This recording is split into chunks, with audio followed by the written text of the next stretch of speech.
Ezekiel chapter 17, verse 1. And the word of Yahawah came to me, saying, Son of man, pose a riddle, speak a parable to the house of Israel, and say, Thus says Yahweh Bashem Yahushai, a great eagle with large wings and long pinions, full of feathers of various colors.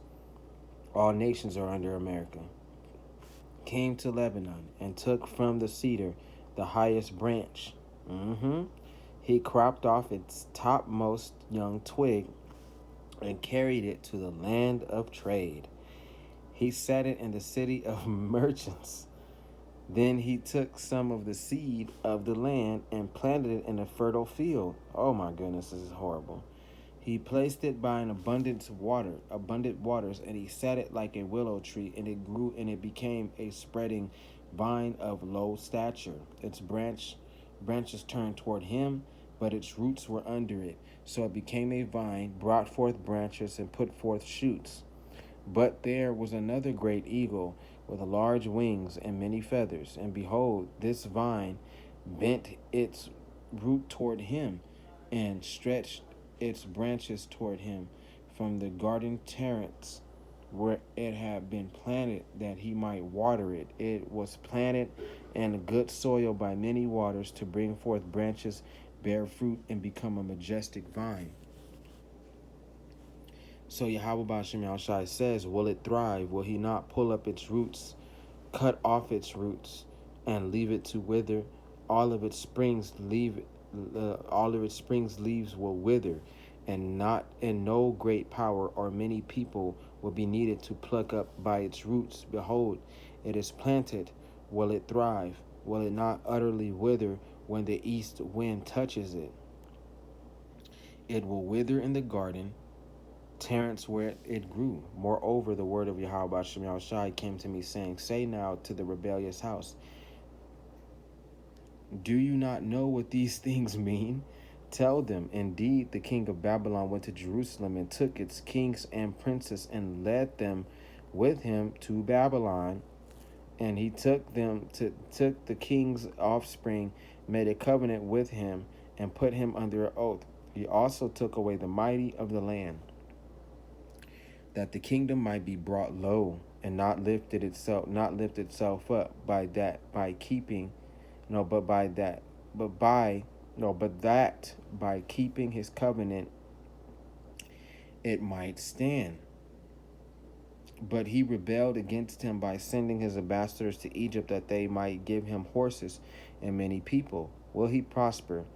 Will he who does such things escape? Can he break a covenant and still be delivered? As I live, says Yahweh, surely in the place where the king dwells, who made him, whose oath he despised, and whose covenant he broke with him in the midst of Babylon, he shall die. And call on Yahweh Ba'ashem Yahushai, Ba'ashem Rakakwadash. Call on Yahweh Ba'ashem Yahushai, Ba'ashem Rakakwadash, the great Ali Shaitan of Israel, the great I am, the possessor of heaven and earth, the spirits of heaven and earth. Giving much respect to Yahweh Shai, the Adonai, the Muhammad Shiach, the light of this world, the one who died for Israel and rose to sit to become his father's right arm, my Redeemer, my Comforter, and my salvation, and the only one to plead his blood over Israel, the only nation granted for salvation. Giving respect to the high apostles of GMS, Great Millstone, who gave me his wisdom, knowledge, and understanding through the power of Yahweh Shem Yahushai and his only begotten Son, to get us ready for these great times ahead. Shout out to the Akim. Shout out to the Akim, the men that's in his word. And you might not be from Great Millstone, but you still follow them and listen to their classes and their studies. And you go to the highways and byways, and you go to the highways and byways, and you preach at home, and you risk your freedom in life to do so. Shalom to you. Shalom to the Akwath, the beautiful women that's in the word. And whether you got a man or not, you still listen to the laws and statutes and commandments of Yahweh, and you listen and you learn in silence. You still fear the law, statutes, and commandments of Yahweh, and you listen and you learn in silence. So like coming back at you with another video, and this video is about slavery. Okay, it's about slavery. Who did it? Who done it? Who did it? You know what I'm saying? Why we in slavery? Who's oppressing us? You know what I'm saying? What happened to us? And why the Bible is pointing to us and explaining to us that we are the true children of Israel. We are their descendants. We are their offsprings, and we are the descendants. We are the ancestors. We are the offspring. Okay, so this is exactly what the Bible is saying. It's actually telling us what is going on. That's why the Most High says, "Say now to the children to the rebellious house, do you not know what these things mean?" God is asking the people who don't listen, our brothers and sisters, do you know what the Bible means? You know what I'm saying? Do you know who you are? You know, and a lot of brothers and sisters,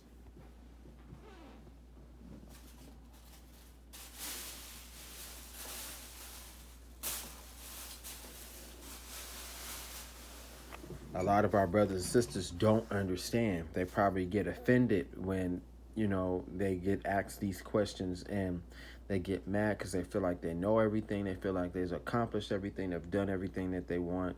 They know everything. They got the high school diplomas. What could you possibly know that they don't know? It's not a disrespectful thing, but it's something that you should hear out and you should listen to and very well, hopefully, understand. It says, "Nor will Pharaoh with his mighty army and great company do anything in the war when they heap up a siege mound and build a wall to cut off many persons. Since he despised the oath in breaking the covenant, and in fact gave his hand, and still did all these things, he shall not escape." Meaning that the children of Israel, which are the 2/3 that don't come back, they will be destroyed by the Lord. And they made a covenant with the white man, so God is going to kill him, and he going to kill those that don't believe. "Therefore, thus says Yahawah, as I live, surely my oath which he despised, and my covenant which he broke, I will recompense on his own head." So what you didn't believe in is going to be your greatest mistake, and it's going to come around and it gets you. The perfect circle. What goes around comes around. You didn't want to be bothered by it, so when it come back around, you're going to want it, but it ain't going to be for you no more. And God going to come for harm instead of good.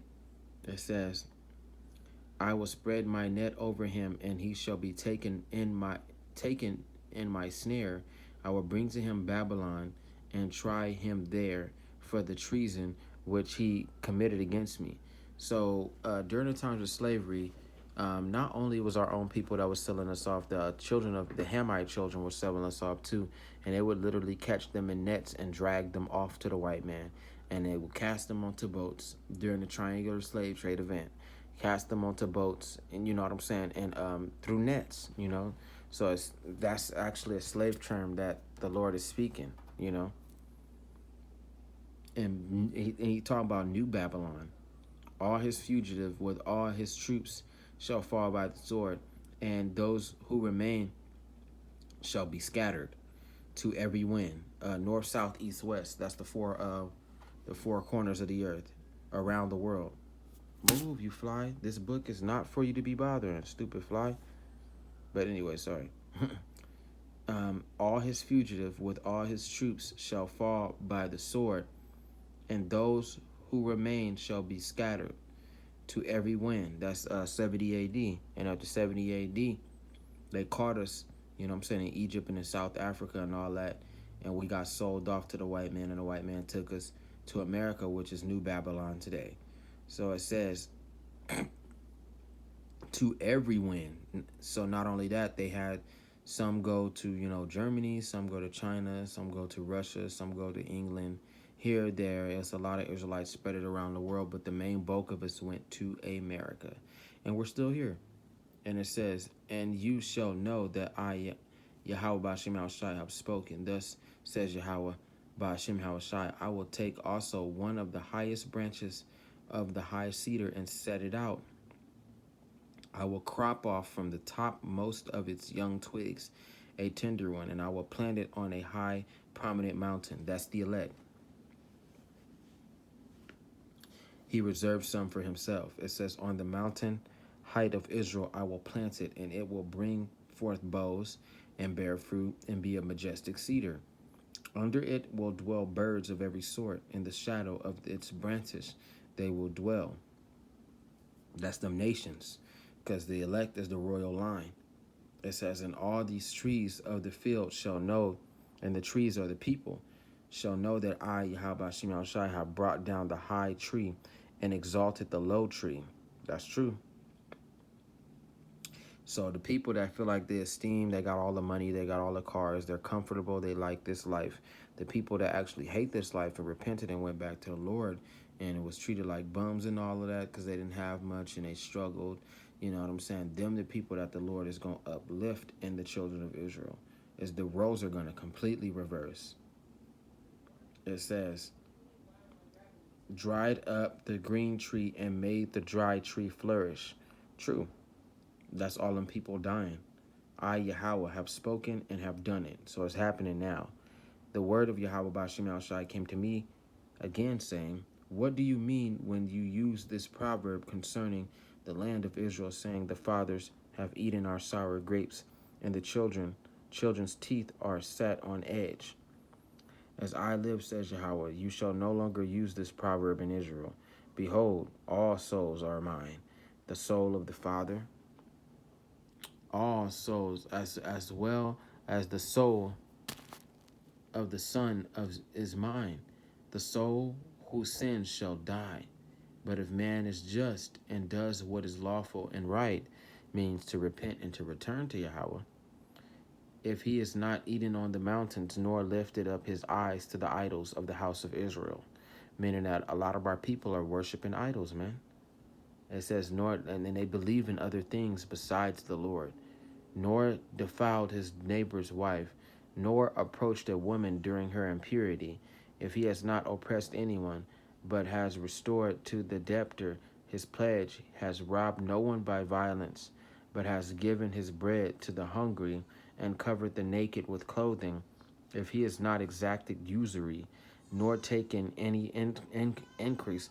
And the men that's in the word, a lot of these men live by the law, man. They can't do it perfectly, but they do the best that they can. But has withdrawn his hand from iniquity. You see that? And it executed true judgment between man and man. I have walked, if he has walked in my statutes and kept my judgments faithfully, he is just. He shall surely live, says Yahweh Ba'Shem Yahushai Name Yahushai. But the people that don't believe, they gonna die. That's exactly what's gonna happen. If he begets a son who is a robber or a shedder of blood, who does any of these things and does none of those duties, but has eaten on the mountains or defiled his neighbor's wife, if he has oppressed the poor and needy, robbed by violence, nor restored the pledge, because our people do these things, man. They do whatever the white men do. It says, lifted his eyes to the idols or committed abomination. If he exacts usury or takes incense, shall he live? He shall not live. If he has done any of these abominations, he shall surely die. His blood shall be upon him. It says, if however he begets a son who sees all the sins which his father has done and considers but does not do likewise, meaning that, you reflect on your parents and you see the shit that they've done. And not only that, he's spiritually talking to our ancestors in our past and what we have done. And we do different from what we've done in our past lives and do better. You know what I'm saying? The Most High would consider allowing us to live. That's up to him, though. It says, who has not eaten on the mountains, nor lifted his eyes to the idols of the house of Israel, nor defiled his neighbor's wife. He has not oppressed anyone, put anyone into slavery, nor withheld a pledge, nor robbed by violence, but has given his bread to the hungry, and covered the naked with clothing. He went out and did the work. He told our brothers and sisters about the truth. Who has withdrawn his hand from the poor and not received usury or increase, meaning that he woke up, who has withdrawn his hand from the poor, he woke up in truth. It says, but has executed my judgments and walked in my statutes, he shall not die for the iniquities of his father. He shall surely live. You got to do the work. It's certain things that you got to do that the Most High like. Like, I like that. He's working on focused on me, and he's doing everything that he has to do for me. So I'm going to allow him to live. I'm going to give him strong health, and I'm going to make him better. as for his father, because he has cruelly oppressed, robbed his brother by violence, and did what is not good among his people. Behold, he shall die for his iniquity. Yet you say, why should the son not bear the guilt for the father? Because the son has done what is lawful and right, and has kept all my statutes and observed them. He shall surely live. The soul who sins shall die. The son shall not bear the guilt of the father, nor the father bear the guilt of the son. The righteousness shall be upon himself, and the wickedness of the wicked shall be upon himself. And that's the Most High also talking about breaking the chain, because it's a vicious cycle that we live in. You know, a lot of our people do repeat the things that their parents do instead of thinking like, hey, I can change this. I don't have to do the same thing my people did. You know, breaking that cycle, you know what I'm saying? Getting out of that slavery mindset, you know what I'm saying? The things that the white man made us do, and the unholy practices, you know what I'm saying? Our murderous ways, our want to be freedom, you know what I'm saying? We think that no Yahweh in control and there is no God. And the Most High says, behold, all souls are mine. And he really that really is implied. All souls are his. Nothing truly belongs to itself. You know, you have no free will. It might feel like you do, but you don't. God said ain't no such thing as free will, which is a good thing. It's not bad not to have no free will. That's not a bad thing. That's a good thing.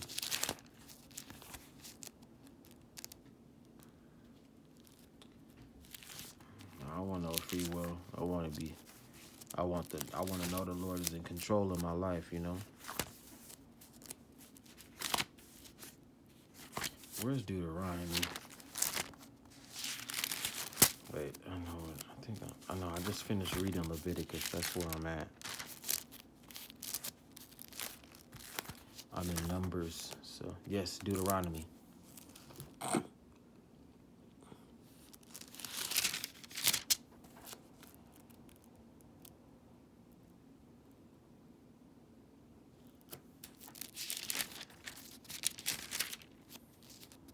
About the curses and all of that.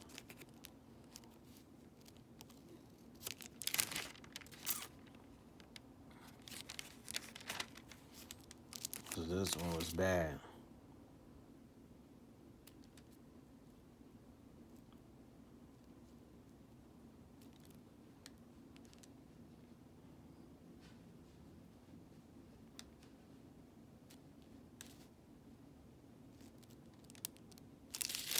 Where is it?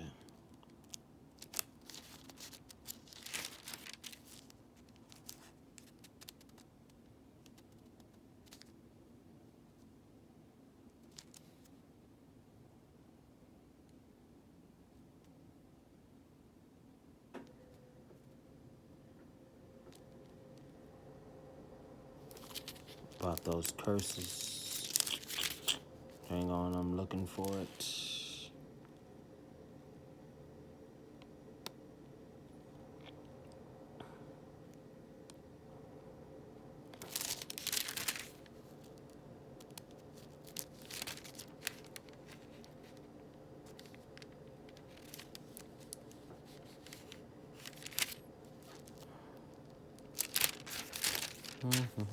Because you need to know slavery ain't no joke, and it was mentioned in the beginning. Are part of the curses.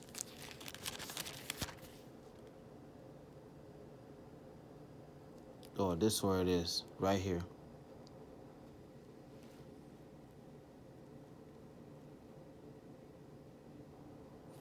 And these are part of the curses because we didn't want to obey Yahweh. It says Deuteronomy 28 verse 1. Now it shall come to pass, if you diligently obey the voice of Yahweh Shemel Shai your God, to observe carefully all his commandments, which I command you today, that Yahweh Shemel Shai will set you above all nations of the earth, And all these blessings shall come upon you and overtake you, because you obeyed the voice of Yahweh Shema Shai your God. Blessed shall you be in the city, and blessed shall you be in the country. Blessed shall be the fruit of your body, the produce of your ground, and the increase of your herbs or herds, the increase of your cattle, and the offspring of your flocks. Blessed shall be your basket and your netting bowl. Blessed shall you be when you come in, and blessed shall you be when you go out. Yahweh will cause your enemies who rise against you to be defeated before your face. They shall come out against you one way and flee before you 7 ways. That's completion. Because the Most High would destroy any nation that came up against the children of Israel, and they didn't have to do anything. It says Yahweh will command the blessing on you in your storehouses, and all to which you set your hand, and he will bless you in the land for which Yahweh Shema Shai is giving you. Yahweh will establish you as a holy people to himself, just as he has sworn to you. If you keep the commandments of Yahweh Shema Shai your God and walk in his ways, then all the peoples of the earth shall see that you are called by the name of Yahweh, and they shall be afraid of you. Back then they were. And Yahweh will grant you plenty of goods and the fruit of your body and the increase of your livestock and the produce of your ground and the land which Yahweh Shema Shai swore to give your fathers, swore to your fathers to give you. Yahweh will open to you good treasures, the heavens, to give rain to your land in its season, and to bless all the work of your hand. You shall lend to many nations, but they shall not borrow. It says, and Yahweh, meaning that all nations will depend on them. They will follow the children of Israel. That's going to happen in the kingdom.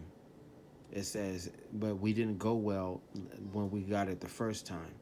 So we have to go through a lot of slavery because we went off. And Yahweh will make you the head and not the tail. You shall be above only and not be beneath. If you heed the commandments of Yahweh Shema Shai, your God, which I command you today, and you are careful to observe them, so you shall not turn aside from any of the words which I command you this day, to the right or to the left, to go after other gods to serve them. But it shall come to pass, if you do not obey the voice of Yahweh Shema Shai, to observe carefully all his commandments and his statutes which I command you today, that all these curses will come upon you and overtake you. Cursed shall you be in the city, and cursed shall you be in the country.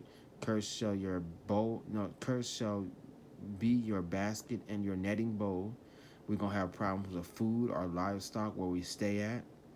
Cursed shall be the fruit of your body and the produce of your land.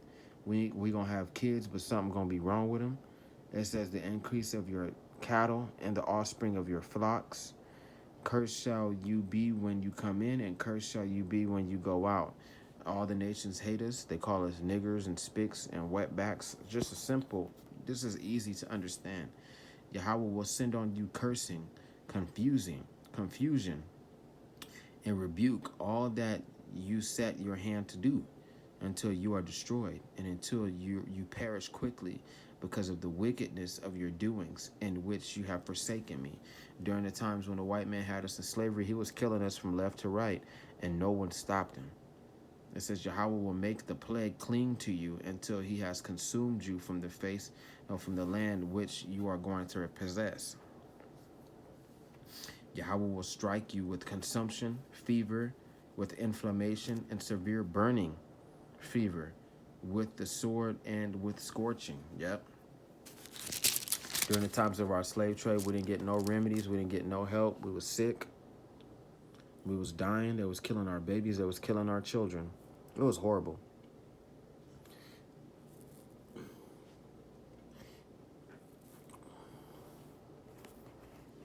Well, I got heartburn. That burn. And with scorching and with mildew they shall pursue you until you perish. Yeah, they was chasing down Jacob, Esau, the white people with dogs and all that. Let the dog eat us alive and all that shit. And they would burn us and strip us and kill us, beat us to death and drag us back to the plantations to work until we died. And your heavens which are over you, over your head, shall be bronze, and the earth which is under you shall be iron. That's pure slavery. Yahweh will change the rain of your land to powder and dust. From your heaven it